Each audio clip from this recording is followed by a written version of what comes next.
I'm here to talk about determinants of all two-bridge knots of crossing number 3 to 22. You guys were here for Dr. Cohen's talk, but I'll still be going over what knots are a little bit, and certainly when we get to determinants, I need to explain that a fair amount. But thank you all for coming. I hope we're all having a good afternoon, and that we've all been enjoying these talks, because I know I have. It's been very enlightening being able to be here for these. So first, as Dr. Cohen talked about, a knot is a circle embedded in R2. Really, that just means that we have a loop that's closed in 3D space and can't self-intersect. But as Dr. Cohen rightly pointed out, we don't want to deal with 3D models all the time. We want to have a way of actually putting this down on paper. So we introduce a knot diagram, which is a plainly embedded 4-valent graph where each vertex gets crossing information and decorated on that information. The 4-valent part just means that each index has 4 edges popping out of it, essentially, and that's always guaranteed. That's what guarantees that it's a closed loop. And here I actually have a picture of that. It's the exact same knot as before, as we have here, but it's as a diagram. So you can see one of the crossings here. I have a cross section of that so that you can understand what this cutting through of this line means. It means that that line goes over the other one. And that's what we're going to be using throughout this, is diagrams. So I just want to make sure that everybody understands what the 3D equivalent of that is. So when we think of knots, we think of being able to have them molded and deformed quite a bit. So all these deformations that we can make to a diagram should still refer to the same knot. So each of these deformations can be broken down into 3 very simple moves that we call a twist, a poke, and a slide. This is work done by Reidemeister back in 1926, sorry. And Reidemeister move 1, 2, and 3 refer to the twist, poke, and slide. Now this idea of minimum crossings is really important because that's what brings us to the crossing number of a knot. So the crossing number of a knot is what we get when we get the when we do a bunch of deformations and we can minimize the crossing number down to, say, 3 for the trefoil. That's what we have here. And this is a really important knot invariant because it's how we basically label knots. Whenever you look at a big list of knots, you're going to see 3-1 for the trefoil or 0-1 for the unknot. So this is something that knot theorists refer to a lot when dealing with knots. Now, I just want to take an aside, and I should hopefully be able to switch my screen to something else here. Doesn't seem I can. Oh, well. What we're dealing with are Chebyshev billiard table diagrams. The billiard table construction is what I wanted to show you, but I don't think I can actually share that screen right now, which is a shame.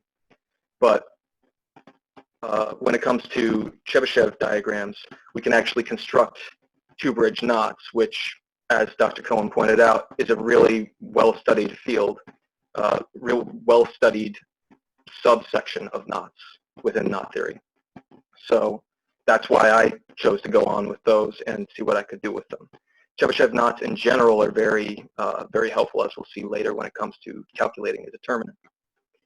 But when we're looking at Chebyshev knots, like we have here, you'll see that crossing information is very binary. It's either a plus or a minus.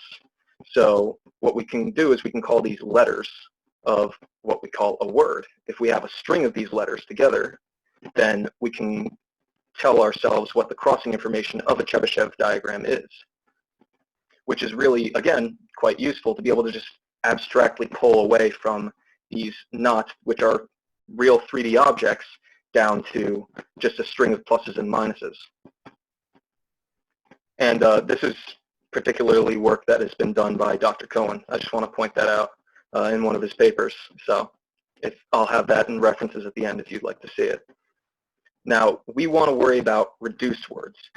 Again, piggybacking on my mentor's work, we have a way of minimizing these words down, not having groups of 3 pluses and 3 minuses on the interior, and not having other ways of reducing it down trivially.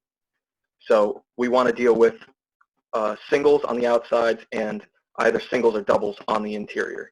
which is what these epsilons refer to, 1 or 2 with being the grouping 1 or 2. And I have examples down at the bottom if you'd like to see those too. These produce all two-bridge knots of crossing number C. And it's easy to see the crossing number C of these words just by counting the groupings that you have. So you can look at the bottom examples here for one word of plus minus plus. That's crossing number of 3. That's what that word produces. And likewise for the word next to it, we have, I believe, 5 groupings there. So that would be of crossing number 5. Now, we want a nicer, we're going to pull back even more abstractly from that, a way to just assign a number to these words. So we can look at the groupings that we have of these pluses and minuses, and we can say, you know what, let's make a binary string out of that to create a number for it. So we think of each epsilon minus 1 as a bit of a binary string of length C minus 2. And we arrive at what we call the ordinal of a reduced word. The sum down there, it's just a more formal way of putting it in. It's easier to just think of each epsilon minus 1 as the bit of information in that binary string. So we show down there in an example, the ordinal of plus minus minus plus would be 1 because there is a single double on the interior.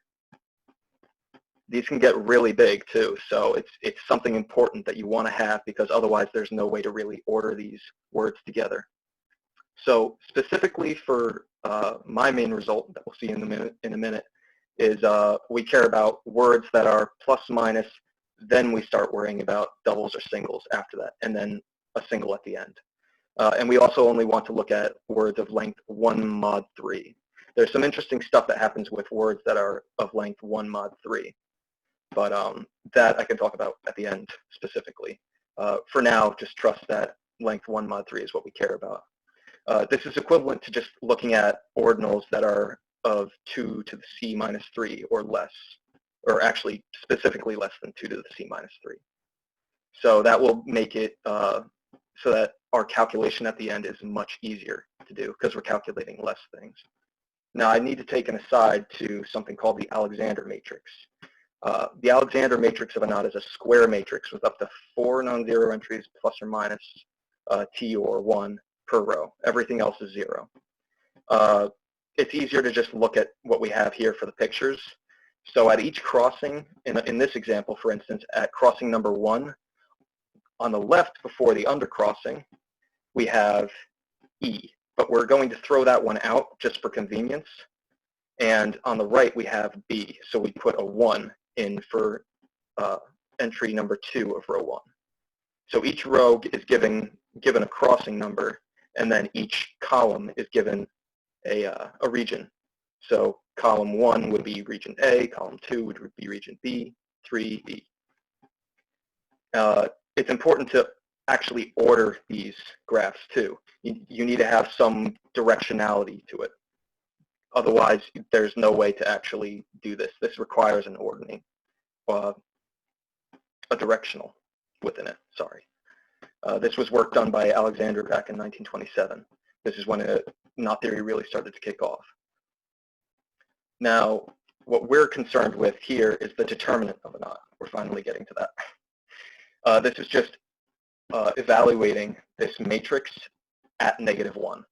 And then taking the determinant and the absolute value of that, in fact. So we can see that here, this is actually a real determinant that you would take for the trefoil. As we saw before, this is what we had for our matrix. We're just plugging in -1 into the exact same example and taking the determinant, which would be 3. You can feel free to do that on your own if you want. I hope you can trust me that it's 3. So determinants act very well with Chebyshev diagrams.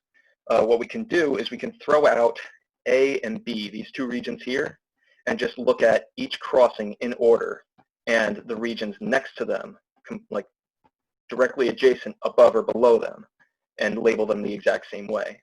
So we'll get a square matrix, but we'll get this very nice regular diagonal pattern here, where we consider this row here for crossing 1, then this row here for crossing 2, and we can just show the surrounding regions of each crossing. It's easier to show for crossing 2, for instance, 1, 2, and 3 are the regions that we're considering. That's why there are 3 spaces here for the second row. So we have an example here. I don't think I have the time to do that. I'm already probably running over. But I can go back in the Q&A if you want. So we only need the word to determine the row entries for m-1, which is very useful. So you can get a computer to just immediately look at these strings of pluses or minuses and spit out these matrices to take determinants of. So we assign each crossing its own row, and each column for that left and right for the same value, j.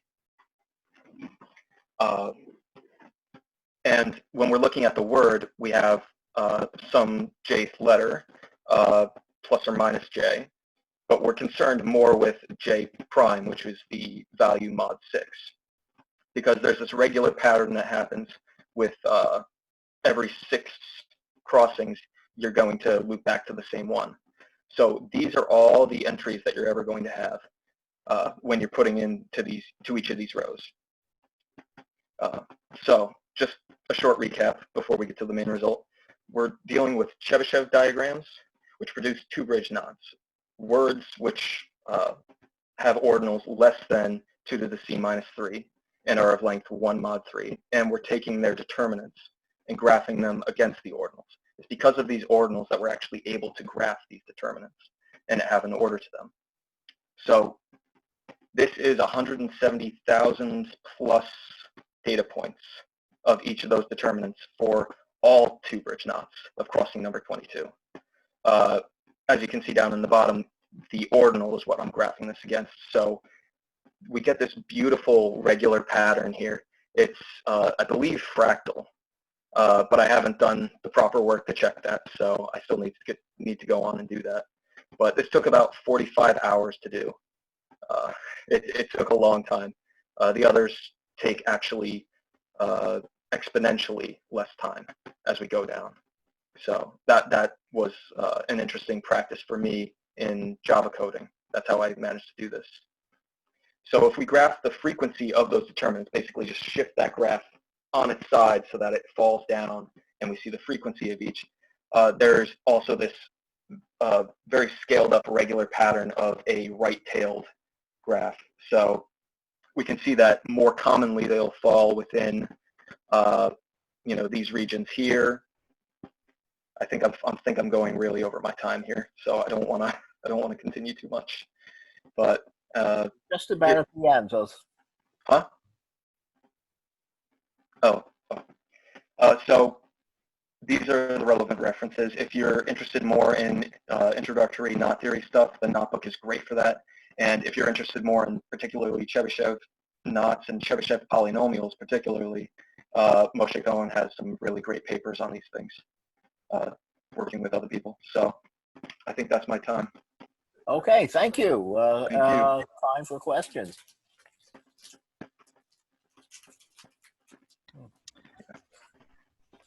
And please do. I know I've talked very quickly. Oh, it's good. Very good. Very good. Yeah, Keith, I have a quick question. Yes. So did you do any statistics to try to fit some sort of distribution to those curves? Because it kind of looks like a gamma distribution, or at least one of the gamma distributions. I hadn't. I think that the frequency analysis was the last bit of stuff that I did, and then I just immediately started preparing for this. Great, yeah. I would be very interested in doing that, actually. Yeah, because it kind of feels like a Poisson point process almost. So, yeah, a lot of these things I really want to do with this. I want to continue on with this sort of research, particularly if we go back to this graph here. The fact that we've graphed these against ordinals means we can backtrack and find words which have minimal knot determinant, which is very useful, being that knot determinants are themselves knot invariants. So there's some sort of regularity to this, where we can choose particular words that generate minimum knot determinants for these knots. So there's definitely a lot of analysis I want to do with these things. Oh, and another thing of note is that maximal values for knot determinants come up at the very start. So. Thank you. Thank you. And thank you all for coming here. One little brief on that diagram you showed with the where things were squished to the left.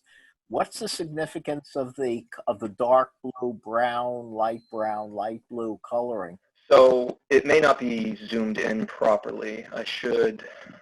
No, I can see the coloring fine. Okay. But what's the significance of it? So the largest data set here that we have, the dark blue, which is the largest blob, is our original data back here, the crossing number 22. Each blob that goes down, and you're right to point this out. I should have described this. Yeah, each one going down goes down to a smaller crossing number. As you reduce this, shows the results for a decreasing sequence of crossing numbers. Yes. Good. Yeah. Thank you for pointing that out. I should have. Oh, you're welcome. Yeah. Okay. Fine. Any more? We have 2 more minutes for. No more.